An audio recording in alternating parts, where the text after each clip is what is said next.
ano ka ba? Sige na, sabihin mo na, Moira. Hindi. Ang crush ko. Ang crush ko ay si Isanita. Hindi ka nakaloka naman. Naku, ang galing, ang galing. Ang galing na nga si Sunny. Uy, hello. Ba't parang nag-iba boses mo, Ella? Ulitin mo nga, ulitin mo nga. Ay, ano ba kayo? Namabalik mata lang kayo. Kayo naman talaga. O tatra, ituloy na natin itong laro.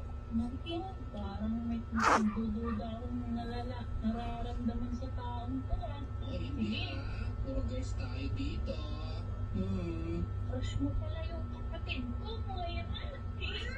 Kapatid mo siya? Ay, naku, hindi pala alam mo niya na kaloka. Okay lang yan. Magkaibigan naman kayo. Ayan ba yan? Huwag ka mag-alala, Moira. Hindi ko